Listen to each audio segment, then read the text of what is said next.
Մասնավորապես քրեական վարույթի նյութերում հատոր 14 վարույթ 228-234 Արկայ ՀԶՈ ԳՇ Զորքերի ծառայության վարչության պետ Գնդապետ Սերյանյանի ՀԶՈ ԳՇ պետի առաջին տեղակալ գեներալ լեյտենանտ Գոչունցին հասցեագրված 26/12/2022 թվականի համապատասխան մակագրությամբ զեկույցագիրը համաձայն որի ՀԶՈ գլխավոր շտաբի Զորքերի ծառայության վարչության աշխատանքային խմբի կողմից 22 թվականի դեկտեմբերի 13-ից 15-ը երկրորդ բանակային կորպուսի ենթակա 75937 և 19711 զորամասերի տեղակայման վայրերում հրամանատարությունը մեթոդաբանական օգնություն է ցուցաբերել Զորքերի ծառայության արդյունավետ կազմակերպման, անձնակազմի տեղավորման, ներքին վերակարգի, զենքի զինամթերքի պահպանման, օրվա կարգացուցակի կատարման, սոցկենցաղային պայմանների ապահովման, ինչպես նաև ռազմական օբյեկտների պահպանության հարցերում։ Վերոհիշյալ աշխատանքային խմբի զեկուցակում արձանագրվել է, որ 2022 թվականի սեպտեմբերի 13-ից 14-ը տեղի ունեցած մարտական գործողությունների ընթացքում հակառակորդի ռմբակոծության հետևանքով Զորամասի գյուղսոթքում գտնվող ՄՏՎ-ի շինությունները շարքից դուրս գալուց հետո շտաբն ու զորաբաժանումները տեղակայվել են Գեղարքունիքի մարզի տարբեր բնակավայրերում, որ դրանց համար նախատեսված շինություններում ընդհանուր 22 տեղ։ Նույն զեկուցակի համաձայն վերոհիշյալ աշխատանքային խումբն այցելել է նաև Իլյասակավորային վարք և արձանագրել, որ Իլյասակավորային վարքը տեղակայված է Վարդելիսի շրջանի Ազատ գյուղում տան մեջ, շինության ներսում կառավարված է ննջարան, անձնակազմի քանակին համապատասխան, առանձին զենքի պահասենյակ, ճաշանը կառավարված է առանձին մոդուլային տնակում։ Անձնակազմի կողմից կառավարվել է բաղնիկ և անձնակազմի լողացում իրականացում է տեղում։ Բաղնիքում տեղադրված է նաև լվացքի մեքենա։ Զենքերը պահվում է զինավուրգերի մեջ, պահպանությունն իրականացվում է հերթապայի և որապայի կողմից, իսկ հարակից տարածքի և ինժեներական տեխնիկայի պահպանությունը զինված պարետների միջոցով։ Նույն գյուղի տներից մեկի նկուղում արկերի մեջ պահվում է նաև ինժեներական զինամթերքը, որը նույնպես պահպանվում է զինված պարետների միջոցով։ Բացի այդ 13 կետով մանրամասն շարադրվել են թիվ 75937 զորամասի խնդրահարույց հարցերը, որոնցից 6-րդ և 8-րդ կետերով հիշատակված հարցերը վերաբերել են դեպքին, ուստի անհրաժեշտ են համարում դրանք մեջբերել ամբողջությամբ։ Մասնավորապես զորամասի ստորաբաժանումների, պահեստների համար վարձակալած շենք շինությունների տերերի հետ պայմանագրերի կնքման խնդիրներ կան, որոշ սեփականատերեր հանրապետությունում չեն, կան սեփականաշնորհված շինությունների հետ փաստաթղթերի խնդիրներ, կալանքի տակ գտնվող շինություններ։ Դեկտեմբեր ամսվա կացության համար սեփականատերերը կամ վստահված անձիկ վարձի գումար են պահանջում։ Հաշվի առնելով այն հանգամանքը, որ զորամասի ստորաբաժանումները և ծառայությունները տեղակայված են 20-ից ավելի տարածքներում, որոնք պահանջում են բազմաթիվ տնտեսական աշխատանքներ, անհրաժեշտություն կա զորամասին հատկացվող տնտեսական ծախսերի գումարն ավելացնել։ ՀԶՈ ԳՇ պետի առաջին տեղակալ Գոչունցին հասցեագրված հիշյալ զեկուցագիրը վերասենյակ է մուտքագրվել 19/12/2022 թվականին, ապա 26/12/2022 թվականին վերջինիս կողմից մակագրվել է զինված ուժերի համապատասխան կառուցվածքային ստորաբաժանումների և ենթակա շտաբի միջոցով հսկողություն սահմանել արձանագրված խնդրահարույց հարցերի վերացման նկատմամբ հանձնարարականով, որից հետո ՀԶՈ ԳՇ պետի որոշմամբ ուղարկվել է երկրորդ բանակային կորպուսի հրամանատարին։ Պատվարժան դատարան վերոհիշյալ հաստական հանգամանքները վկայում են այն մասին, որ 2022 թվականի տարեվերջի դրությամբ ոչ միայն լիսը վարժնում, այլև թիվ 75937 ողջ զորամասում արկա են եղել շենքային պայմանների դրանց կառավարման առնչվող բազմաթիվ խնդիրահարույց հարցեր։ Ոչ միայն լիսը վարժდა, այլ նաև 21 այլ ստորաբաժանումներ ժամանակավորապես տեղակայված են եղել դրանց համար չնախատեսված շինություններում, իսկ տեխնիկական պահանջներին համապատասխանող նոր շինությունների ձեռքբերման, կառուցման և կառավարման համար պահանջվել է տնտեսական ծախսերի գումարի ավելացում։ Միաժամանակ հայտնում է, որ 2022 թվականի ամռան ընթացքում կատարված ինժեներական աշխատանքները ստուգելու նպատակով նույն թվականի նոյեմբերի վերջին կամ դեկտեմբերի սկզբին, ինչպես զորամաս, այնպես էլ կացան են այցելել զինված ուժերի ինժեներական զորքերի վարչության պետ Գնդապետ Կարեն Գրիգորյանն ու ՊՆ կապիտալ շինարարական վարչության պետը, որոնք շրջելով կացանում ծանոթացել են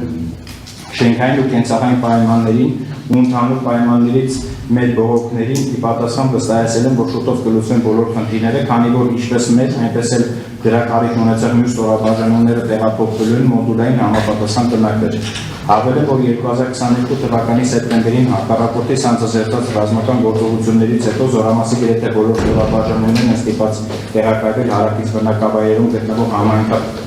պատկան կամ մասնավոր անձանց սեփականություն հանդիսացող ժամանակավոր օգտագործման տրամադրված ոչ տիպային կացարաններով, որոնք չեն ունեցել երկրորդ մուտք, իսկ դրանց պատուհանները որպես կանոն կառավարված են եղել ժողովրդականներով։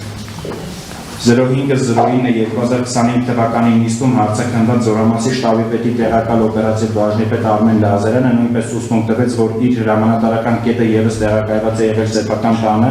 որն ունեցել է ժողովրդականներ, որոնք մյուս տներից հանվել են դեպքից հետո հրամանատարի ցուցումով։ ՊՆ 75-937 Զորամասի նախկին ժամանատար Արկամ Գևորգյանը ևս դատաքննության ընթացքում 02-05-2025 թվական այդ կապակցությամբ ուսմունք տվեց այն մասին, որ վահառարանի բենզինով անհաջող թեժացումից հետո Երիշե Հակոբյանը պետք է ձայն տար ննջարանում քնած անձնակազմին եւ այդ 5 լիտր բենզինը, որը վառվել էր 10 հատ տուշի ծերեր գորինը չէ կարող անցնել։ Պատերը փայտից են եղել, մեջը սիլոս, դրա ծուխը ու կարեկցում, դա թուրքի տուն է եղել։ Հայտնեց նաև, որ Զորամասի հրամանատարությունը փաստացի ստանձնել է 2022 թվականի դեկտեմբերի 20-ից եւ իսը վարժում եղել է 2 անգամ։ Հետպատերազմական իրավիճակով պայմանավորված ինչպես ողջ Զորամասը, այնպես էլ կացարանն իր խոսքերով ասած գտնվել են պայթած վիճակում։ Տիպային պահանջներին չեն համապատասխանել։ Ամենաառաջինը, որ կացարանի տանիքի ծածկը փայտից էր, այդ հանգամանքը բավարարել, որպեսզի այն դիտարկվեր պահանջներին չհամապատասխանող։ Զորամասը եղել է բաղկացած բացազատված 32-ից 33 տեղ, միայն ճակատը կազմել է 90 կիլոմետր, կացանը պարզապես ծառայել է գիշերակացի համար, իսկ առավել բարվոք տեղ տեղափոխվելու համար հնարավորություն չեն ունեցել։ Քաղաքացիական իշխանությունները ժամանակավոր հիմունքներով են հատկացված եղել բնակ տեղիները, զուգահեռ ընթացել է Զորամասի շինարարությունը, որը պետք է ավարտվի 2023 թվականի գարնանը։ Բացի այդ նշեց նաև, որ ես կամ միջնական ծառայության պետ Տիգրան Ղազյանը ինքնուրույն նշված կացանը բարելավել չէինք կարող, զարմանք արտահայտելով, թե ինչը թուրքի տուն է։ Արկամ Գևորգյանը միաժամանակ նշեց, որ պաշտոնը ստանձնելուց մոտ 10 օր անց գրել է զեկուցակի Զորամասի, այդ թվում վարժի ոչ բարվոք վիճակի նորմատիվ պահանջներին չհամապատասխանելու եւ այդ կապակցությամբ համապատասխան միջոցներ ձեռնարկելու անհրաժեշտության մասին։ Հատկանշական է, որ Արկամ Գևորգյանը նույնպես նախաքննության ընթացքում ցուցմունք է տվել, որ Տիգրան Ղազարյանն ու ես դեպքի հաջորդ օրերին պատմել ենք, որ Երիշե Հակոբյանը կրակի անհաջող տեղեկացումից հետո կացանից փախել է, սակայն այդ հանգամանքը նախաքննական մարմինը թողել է անտեսված քննությամբ չի ստուգել։ Արկամ Գևորգյանը դատական նիստի ընթացքում հաստատեց իր ցուցմունքը, պնդելով, որ նման բաներին ասել է։ Բացի այդ, Զորամասի կշռ ծառայության նախկին պետ Մեղադրի Մարմեն Սարգսյանը 1704-26 թվականի դատական նիստին ցուցմունք տվեց այն մասին, որ դեպքից հետո Զորամասի հրամանատարության ցուցումով առաջադրանք է ստացել զորաբաժանումների կացարաններին առկա ճաղավանդակներն ապամոնտաժելու վերաբերյալ։ Միաժամանակ նշելով նաև, որ հրապանը համապատասխան հրամանը բոլոր կացարաններում Հետո իրավունք չունեք այս պահին, այս պահին իրավունք չունեք, նստեք իրավունք չունեք ասում եմ, նստեք ասում եմ, իրավունք չունեք տերից միջամտել, շարունակեք, հետո վերջացնելուց հետո ասում եմ, այս պահին իրավունք չունեք ընդհատելու, շարունակեք։ Միաժամանակ նշելով նաև, որ ՀՀՊ-ն համապատասխան հրամանը բոլոր կացարաններում երկրորդ մուտք բացելու վերաբերյալ արձակվել է միայն դեպքից 2 օր անց։ Պատվարժան դաշարան եւ ողբերգական դեպքից մոտ 1 ամիս առաջ զինված ուժերի բարձրաստիճան ղեկավարությանը հիշել զեկուցակով հարցը եղել այդ թվում ԻՍՎ-ի կացարանի շենքային պայմանները բարելավելու հրատապ ընդհանրության անհրաժեշտության պահանջները, բացի այդ անձամբ կացարան այցելով այդ ամենից կարևոր եղել նաև Զորամասի հրամանատարը նման պայմաններում մասնավոր անձի սեփականությունը հանդիսացող վարժին ժամանակավոր օգտագործման նպատակով տրամադրված տունը երկրորդ մուտքով ապահովված չլինելու պատուհաններին ճառավանդակների արկայության համար ինձ մեղավոր կարգել է հիշել բարձրաստիճան անձանց մեղավորության անտեսման պարագայում առնվազն արդարացի չէ։ Բոլորի մոտ էլ տրամաբանական հարցադրումներ պետք է առաջանան, թե ազատի կացանում արկա հիմնախնդիրներից քաջատեղեք վերոհիշել պաշտոնատար անձին, որոնցից արդարացիություն կարելի է բարձրաբանումներ պահանջել կացանում արկա հիմնախնդիրները դեպքի օրվա լուծված կամ վերացված չլինելու համար, ինչից ելնելով է, որ այնուամենայնիվ դուրս են մնացել քննության տեսադաշտից, իսկ մենք այդ հարցում չունենալով մեղավորություն, որևէ մեղավորություն բաժին հայտնվել ենք մեղադրյալի ավտորին։ Միաժամանակ ցանկանում եմ հավելել, որ ԶՈՒ ներքին ծառայության կանոնագրքի 163 հոդվածի համաձայն յուրաքանչյուր վարժի տեղավորման համար պետք է նախատեսված լինեն հետևյալ շինությունները՝ ննջարան, տեղեկատվություն եւ ժամանցի սենյակ, վարժի գրասենյակ, զենքի պահասենյակ, զենքի մարտիրման սենյակ կամ տեղ, մարզական պարապմունքների սենյակ կամ տեղ, կենցաղային սպասարկման սենյակ, վարժի դույքի եւ զինծառայողների անձնական իրերի պահասենյակ, ծխելու եւ փոշիկները մաքրելու սենյակ, համազգեստի եւ փոշիկների չորանոց, լվացվելու սենյակ, ծոցողարան եւ զուգարան։ Նույն կանոնագրքի 167-րդ հոդվածի համաձայն ժամկետային զինծառայողների տեղավորումը ննջարաններում կատարվում է մեկանցին ոչ պակաս 12 մետր խոհանակ օդի հաշվարկով։ Մարշչականները պետք է տեղադրվեն դրսի պատերից 50 սանտիմետր հեռու եւ հավասարության պահպանումով։ Մինչդեռ Իսավաշտի ազատի կայացանը հիշել կանոնագրքային պահանջներին ակնհայտորեն չի համապատասխանել, մասնավորապես միայն օդի հաշվարկով համաձայն ազատի կայացանի ննջարանում թույլատրելի է եղել տեղավորել ընդամենը 7 զինծառայողի, այն դեպքում, երբ հատվածի տեղավորվել են 22 զինծառայող, որի մասին իրազեկված եղել ինչպես զորամասային, այնպես էլ ԶՈՒ ԳՇ Վարշավաստիճան սպայակազմը։ Դատաքննության ընթացքում երկրորդ բանակային կորպուսի հրամանատարի թիկունքի եւ կոմունալ շահագործման գծով նախկին տեղակալ գնդապետ Շիրես Խաչատրյանը 08/08/2025 թվականին ցուցմունք տվեց այն մասին, որ 2022 թվականի սեպտեմբերի 13-ին տեղի ունեցած մարտական գործողություններից հետո Զորամասից ստացվել են բազմաթիվ զեկուցակեր այն մասին, որ անձնակազմը տեղավորման հետ կապված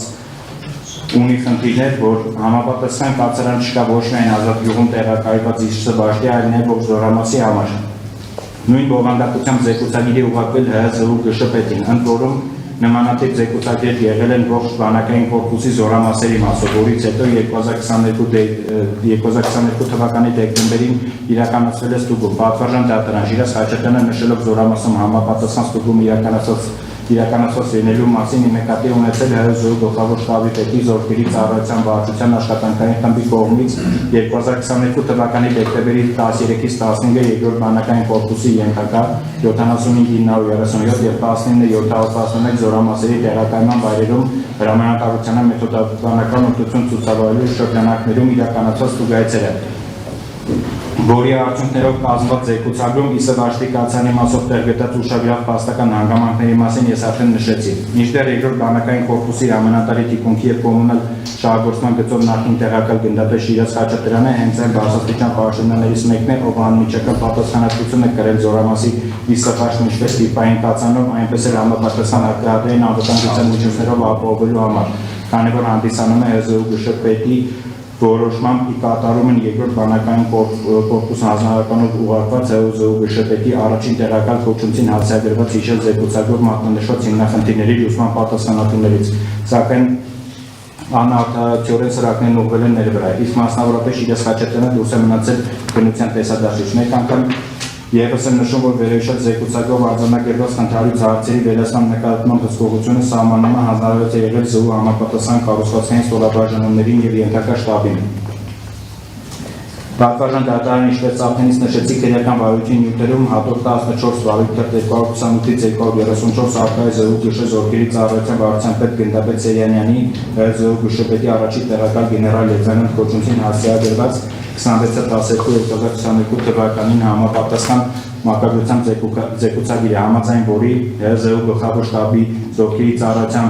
վարչության աշխատանքային խմբի կողմից 22 թվականի դեկտեմբերի 13-ից 15-ը երկրորդ բանակային կորպուսի ենթակա 75937 եւ 19711